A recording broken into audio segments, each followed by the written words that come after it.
we'll get started here in just one brief moment. Make sure I get everything up right, and we'll discuss this. I apologize. I meant to do this the day of the preliminary hearing, but it has been crazy busy.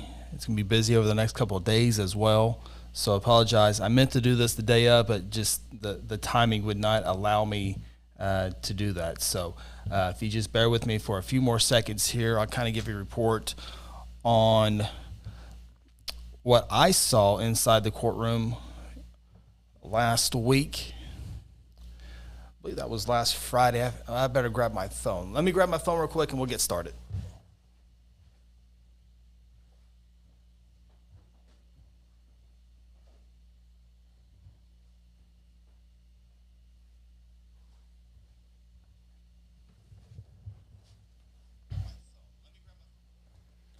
Okay, apologize for that. Thought I had it in my pocket, did not. So,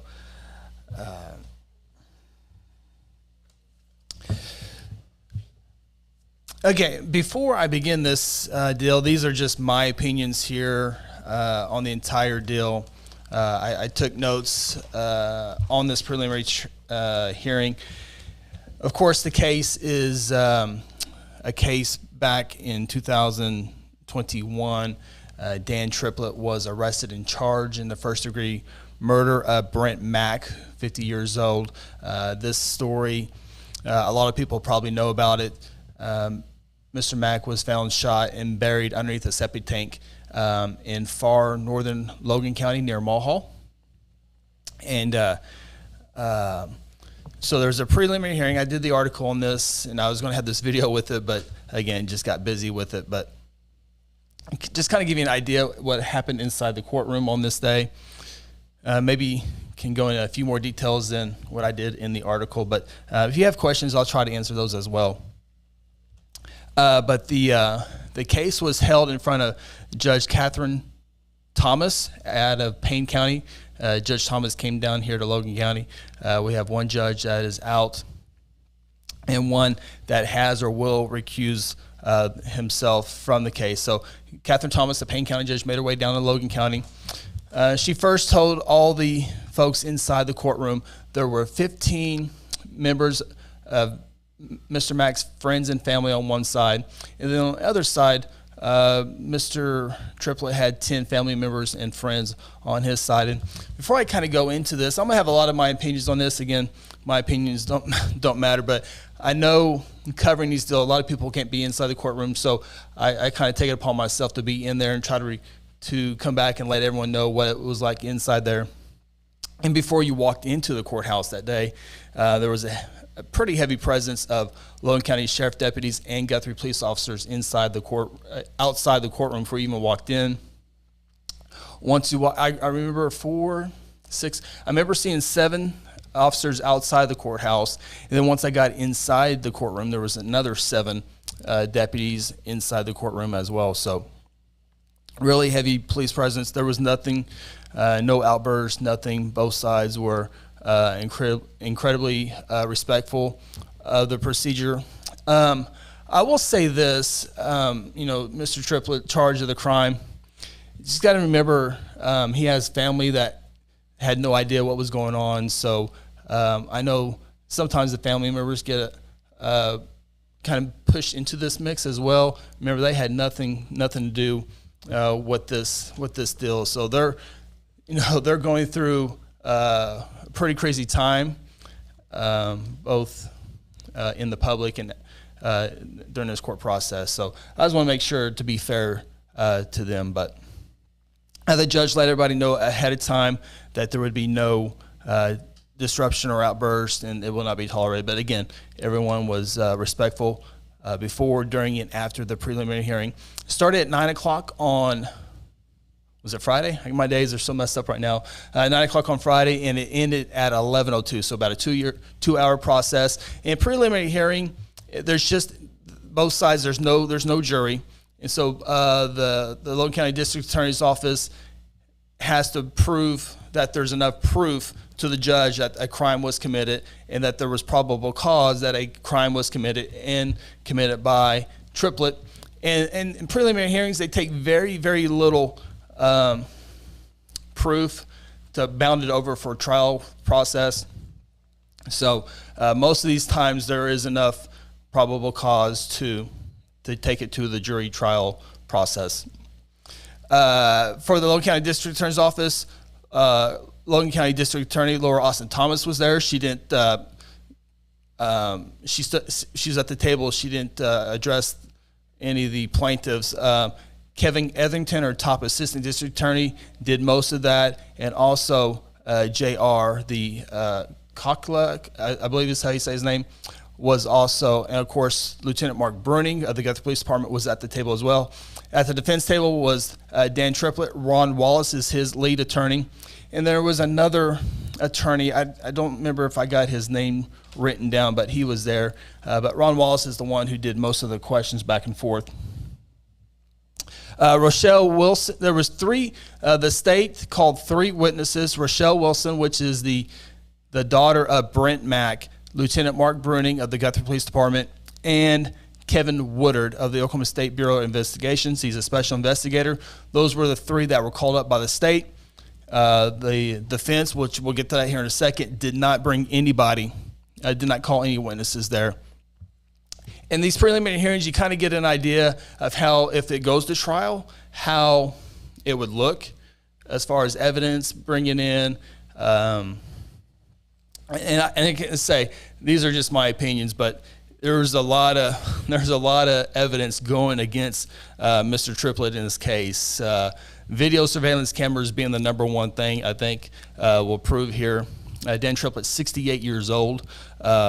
Keep that in mind as well. But surveillance video will play a huge role if this were to go to trial.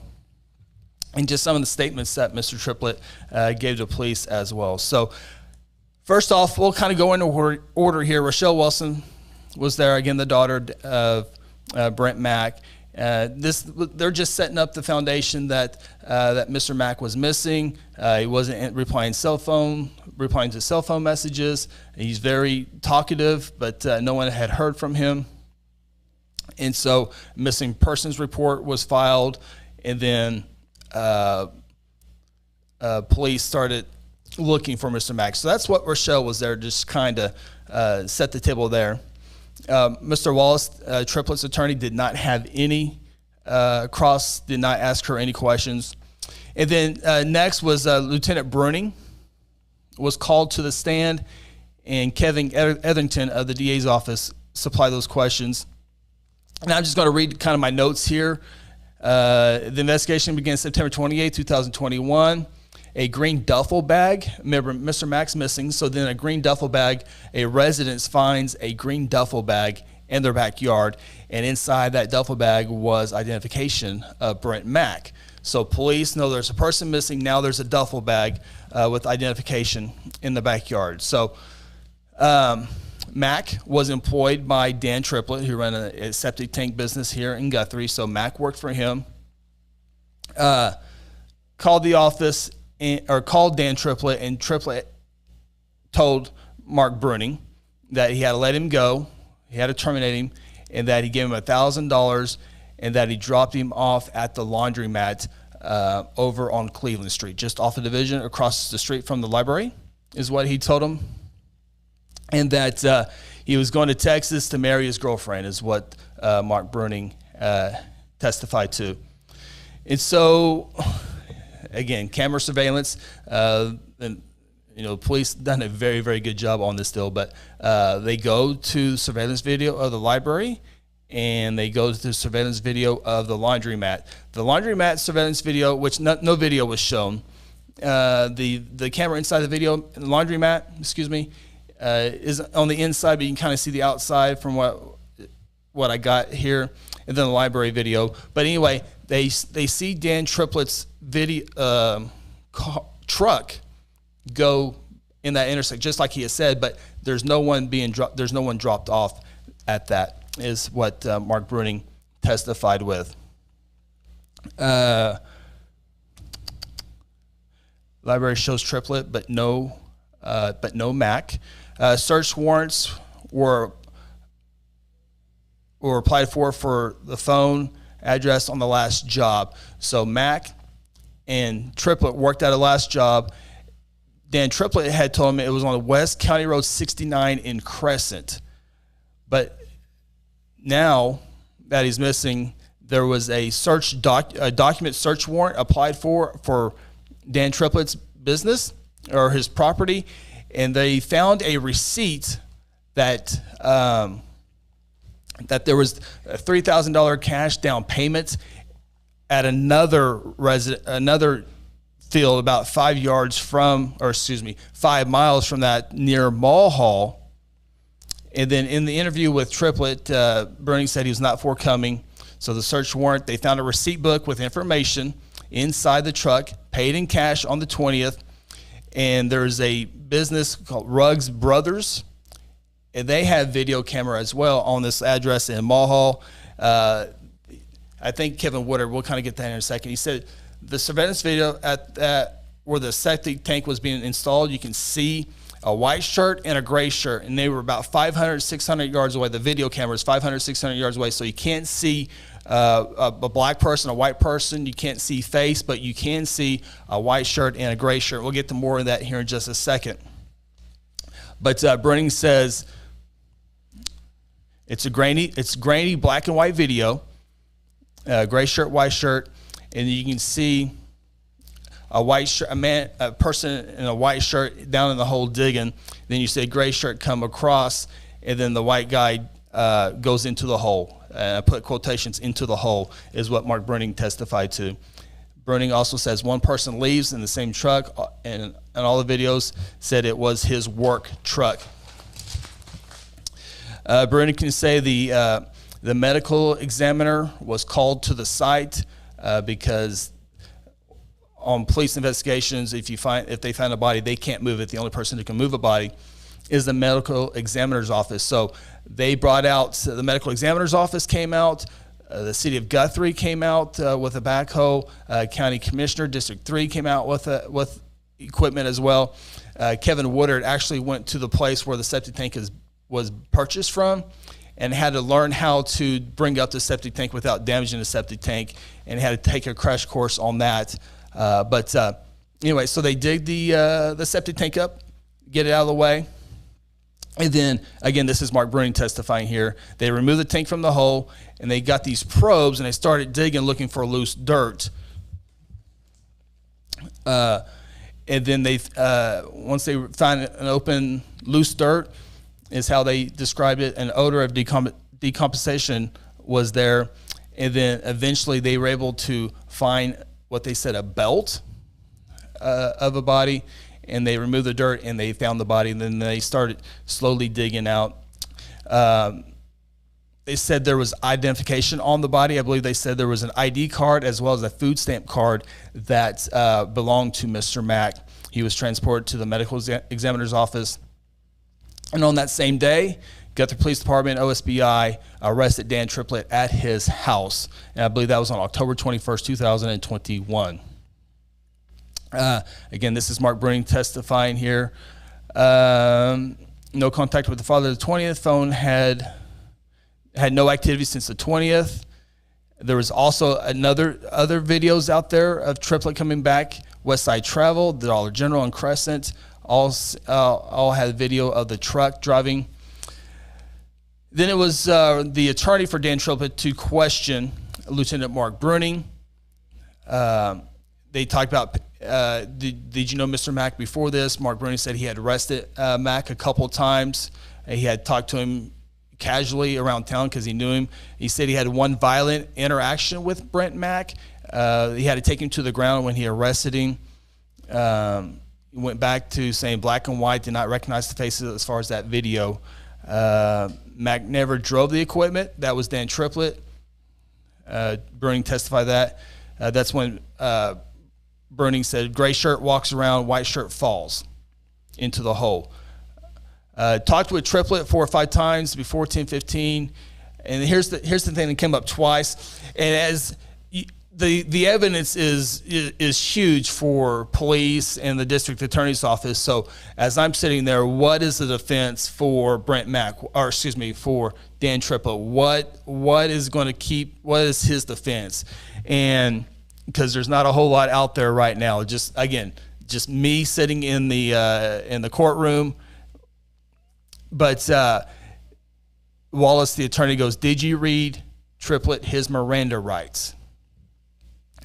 And so there was multiple conversations between Bruning, OSBI, and then Triplett before Mack was found. So between September and October that month, they were just looking for, when I got, police were just looking for information. It was his employer, and so they're just looking for information. And Bruning said Triplett was never under arrest. He was free to go at any time. I think also Kevin Woodard would get to his testimony here in a second, but he was also free to leave. He was never under arrest. So I don't know, and I don't know law, so I don't know if the attorney for Triplett, Mr. Wallace, is looking for just anything to get his client out of it. But he said, "Did you read his Miranda rights?" a couple of times. So that would be interesting to see how that plays out. And then redirect, Triplett ID'd his truck in the library video. Bruning said it was his truck for sure. So the third and final person to come to the stand was Kevin Woodard. He's a special investigator for the OSBI, and I've always heard how smart he is, and I got to see on the stand. I think this is the second time I've seen him on the stand, but comes across really, really intelligent. He does a lot of IT stuff as well, but I was highly impressed with Kevin Woodard. But just kind of going off of what he said on my notes here, it was a new home construction, talking about it wasn't, the septic tank installation wasn't like at a house. There was a house, but it was a far distance, so they had a hard time even finding this place. Kevin Woodard knew Dan Triplett's wife. You know, we all live in a pretty small town, so we kind of know each other. But Kevin Woodard knew Dan Triplett's wife. He called her, and she gave Dan Triplett's cell phone number, and then they met at his office, Kevin Woodard's office at the Guthrie Police Department. And Kevin Woodard, again, Mack fired on 20th because of his violence. This is what Dan Triplett told Kevin Woodard. There was no instances specified, no arguments. Dan Triplett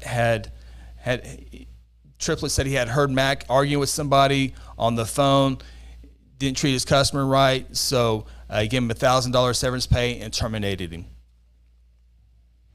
And Kevin Woodard said there was almost a relaxed smile on Dan Triplett's face at this time, but then as the interview went on and on and on, he said that 1,000-yard stare, and I got that in quotes. He kind of got that 1,000-yard stare, and later on, I don't know where it's at on my notes, but Woodard was kind of asked, "What is a 1,000-yard stare?" It's like they're looking through you at the wall. It just has that 1,000-yard stare. They're off in the distance, is how Kevin Woodard described it. And that 1,000-yard stare came once Triplett was challenged by Lieutenant Mark Bruning in there, trying to get more information from him. So you can kind of feel the interview getting a little bit more aggressive, if you will, and that's when the stare came on, according to Kevin Woodard. At about that time, that's when Dan Triplett asked for a lawyer and left. So again, the Woodard and Bruning said multiple times that he was free to leave. He was never under arrest. So that's where I think they're going to be okay on the Miranda rights. But again, this is just preliminary hearing. Not all the evidence was put in there. Remember, you got a judge that's sitting there. All you got to do is convince her that there's enough evidence to take to continue on with the trial. Kevin, we're talking about the search warrant for documents on the home and vehicle of Dan Triplett. Again, found the receipt book for September 20th with address of blank, blank, blank, County Road 69. A down payment, $3,400 cash. It was an open field. There was no structure. There was a residence to the west. On the business, it used to be a home, but now it's a business out there. Camera number 4 had a good view. Again, 500-600 feet from the camera to the septic tank. The only thing that, besides being black and white, 500-600 yards away, was Kevin Woodard said the time was off, 13 hours. So if it was noon, the time said midnight. Again, that's not a big deal.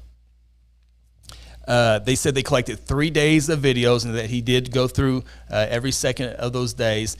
he said Brent Mack was wearing a white. You can tell Brent Mack was wearing a white shirt, which again you can maybe tell in the video. The video wasn't shown, but Mr. Mack was obviously found also wearing a white shirt once he was exhumed. Gray shirt was presumed to be wearing by Dan Triplett. No collar detect. So the video shows that there's two men working, and then it comes up to lunch. They go to lunch, and then after lunch, person in white shirt disappears. Dan Triplett moves to the talk with, Kevin Woodard also, you can see a ladder going down in the hole multiple times, a person digging in there. And then two people walk up, assuming they are the landowner and they talk 15, 20 minutes with Dan Triplett.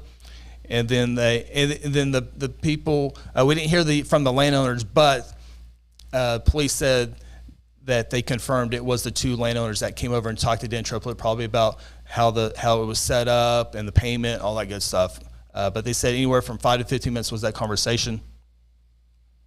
Then they said Dan Triplett, Kevin Woodard said Dan Triplett left the backhoe on the site and the truck drove off. He goes back into, they had drone footage and all that good stuff of the area. Medical examiner's office called in, county commissioner called in, city of Guthrie, all for backhoe use there. He said he had to learn how to dig up the septic tank. Talked about probing. Loose dirt was found southwest corner of the hole under the tank. So Mr. Mack was found underneath in the ground, and then a septic tank placed on top. Talk about probing. Loose dirt was found southwest corner of the hole under the tank. City of Guthrie used their backhoe, and then that's when the belt of Mr. Mack was found. And then after that was found, they went in there and started digging by hand and found the body. They turned the body over and found a wallet, had his identification number, ID in there. And then they had exhibits. They had pictures of all the stuff that we're kind of talking about here. And then they really didn't. Let me finish the thought real quick. So then it was Dan Triplett's attorney, Ron Wallace, to cross-examine Kevin Woodard, OSBI agent. Woodard said he had one full interview with Dan Triplett and he attempted another. Again, Mr. Wallace asked OSBI agent Woodard if Dan Triplett's Miranda rights had been asked. And at that time, they had the answer was no. They had not Mirandaized Dan Triplett beforehand because, well, I shouldn't say, because I assumed he was free to go. So Miranda rights usually kind of, well, I don't want to get into the legal part of it, but usually if you don't have your Miranda rights, you can come and go as you wish, and that's exactly what happened until when he was arrested. Then his Miranda rights were read. Kevin Woodard said he had dealt with Mr. Mack when Woodard was a jailer at the Logan County Sheriff's Office. 40 minutes, two people walked up in that conversation. Redirect. Again, Kevin Etherington, the DA's office, made in a redirect said, Woodard said never was in custody. After arrest, after he was arrested, he would not talk to police officers or investigators. And then at the end of this, and they didn't go into a whole lot of detail here, but the autopsy report was given to the judge. She read the entire thing, and the autopsy report said a gunshot wound, a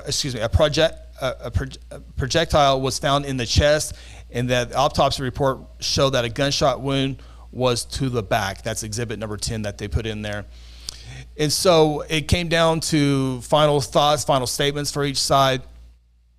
And Kevin Etherington just kind of described everything what I've been saying here. Mr. Wallace, Dan Triplett's attorney, said no motive and no weapon. And again, during the preliminary hearing, the DA's office doesn't have to give a motive or anything. I'm sure if they do know that, they didn't have to bring it up. I don't know if they do know that, if there was a motive or not, and that there was no weapon found. The DA's office didn't say anything either way about not having a motive or not having a weapon. So Dan Triplett's attorney a couple times asked about Miranda rights and then says no motive and no weapon.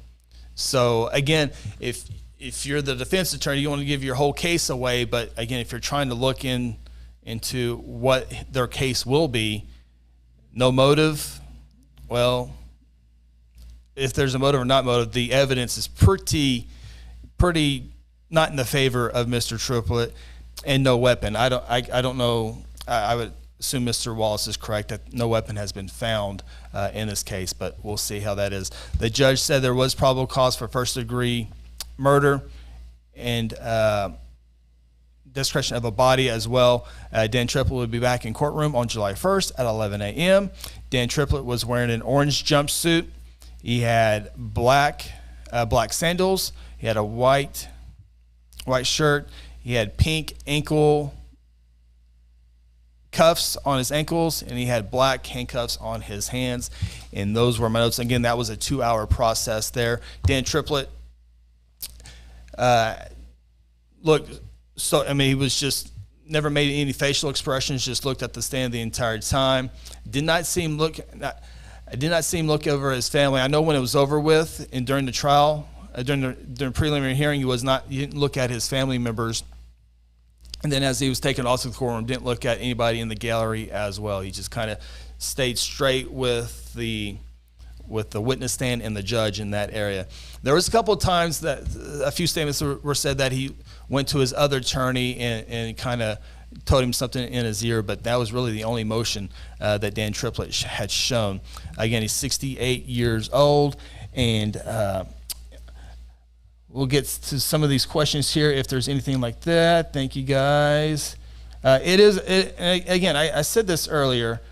Selena said this is a sad, horrible situation. It really is. And just as I said before, the Triplett family, daughters and wife and other family members, they're going through a really tough time as well. Obviously, the Mack family, I mean, you just feel so sorry for the way this whole thing has unfolded for them. But the Triplett family, a lot of some stuff on social media is just unfair.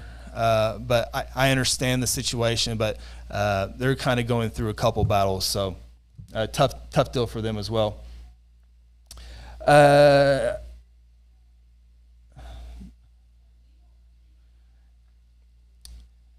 And we'll see if I can pull up some of these comments here, see if this is working. Yeah, Mark West says, the Triplett has anything to lose here. He's 68, even a plea. I think he die in jail, so might as well go to trial and see. Yeah, no, that's exactly right. If all the evidence is against you and you are 68, and even if you agreed to a plea deal of 20 years, then you're 88 years old in jail. So I guess go through the entire. Now, the other side of that, the attorneys cost money. It's a lot of money. Remember, this whole deal, which I think will be revisit many times on shows and all that good stuff. But remember, Triplett originally got bond from a judge. He violated that, and so there's a bunch of moving parts on that. And I shared those articles in the Guthrie Newspage article if you want to see those again. But that's the other point. If you have nothing to lose, might as well go to trial. And I think that's why the Miranda rights came up a couple times. Like, there's all this evidence against Triplett, so we got to go find something to maybe get him out of it. So I think that's why the Miranda rights was there. I think it's a stretch, my opinion. I think it's a stretch, but that's the attorney's job, is to find something like that. And I think looking into it so far, it looks like the police did everything they were supposed to do. So I've seen this question here before, and I appreciate you bringing it up again. Karen, was a change of venue ever requested? Not that I've heard of. The only time I've seen a venue change has been on social media, people talking about that. Again, the judge in the preliminary hearing was from Payne County. There's 3 judges in Logan County. One judge is out. Another judge has or will recuse himself. And then the district judge, Judge Corley, is not from here. So I think if it were to go to trial, it would probably be in Judge Corley's hands. I'm pretty sure Judge Corley doesn't have any ties here to Logan County to the Triplett case, so that has not come up. So I think there might be one judge that might have some ties, and he has or will recuse himself already. So I don't think a venue change would be necessary in this case, unless something comes up that I'm not aware of or that the legal system is unaware of as well. So.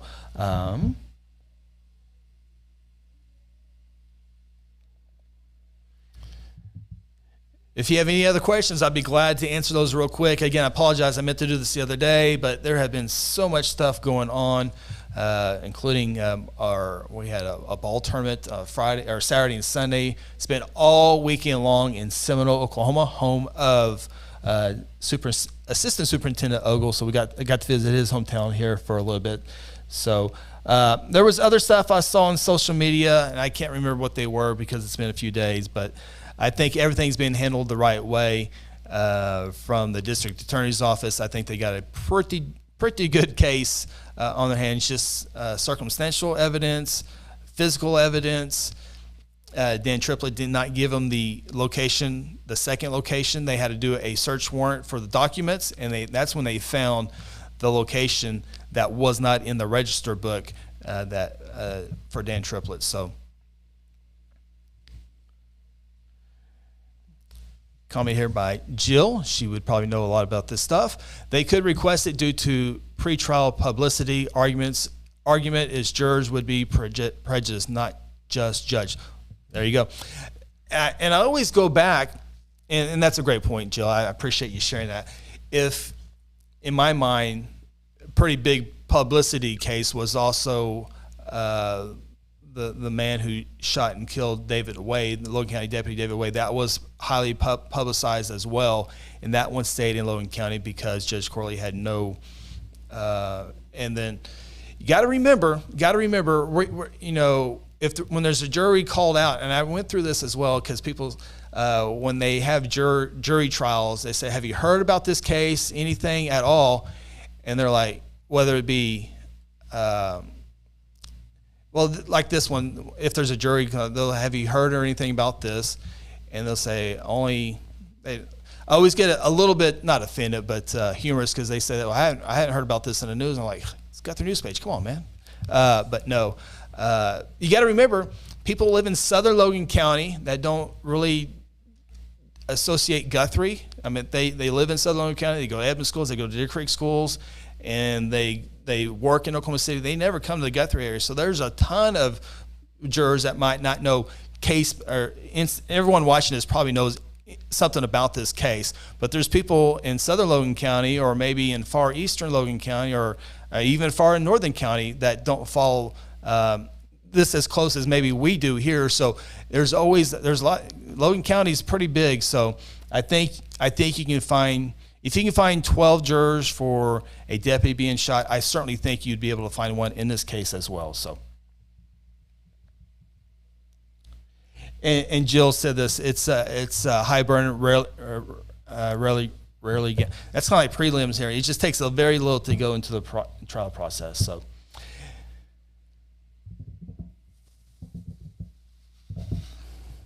Yeah, Karen, I just saw your note there about jury selection. Hopefully I answered that a little bit because if there was ever if there was ever a case that was going to be moved, I would have thought if it would be moved, I don't think it needed to be moved, talking about the killing of Deputy David Wade. If that wasn't moved, I don't know why this wouldn't need to be moved as well. I can maybe see an argument there on that one just because of the publicity there, but if you can find jurors, and it was brought up in court on that case, may or may not be brought up in this one, but I think you can find 12 impartial jurors without there. So, All right. Well, I don't want to take everyone's time afternoon. I again apologize for the delay here, and hopefully I explained it well. If not, you can always drop me a message. But that was the preliminary hearing. Great job by Lieutenant Bruning. Great job by Kevin Woodard. I thought they did a great job. I think the District Attorney's Office did a good job. Showed their case. Again, I was waiting for them to bring up the bullet in the body, but never came up. Again, it's just a little bit of burden of proof to say we have enough for a trial. If it goes to trial, I think we'll hear more about that. So anyway, that has been the latest update on this one.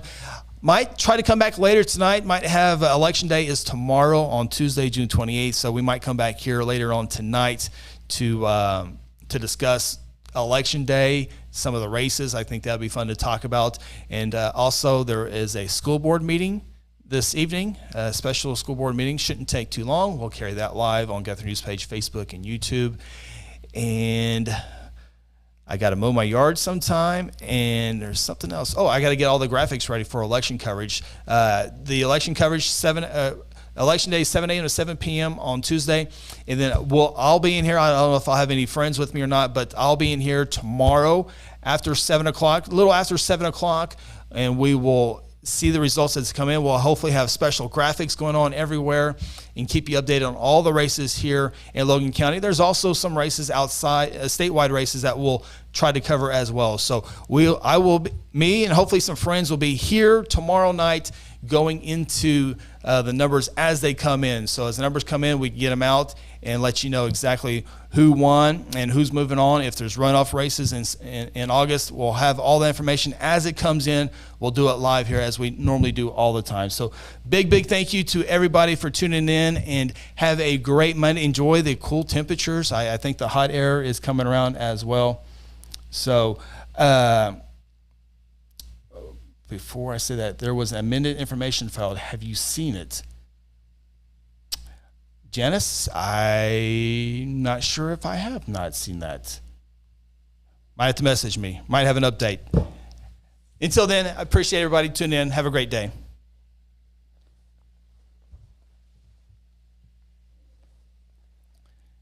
Janice, was it after Friday? Let me know.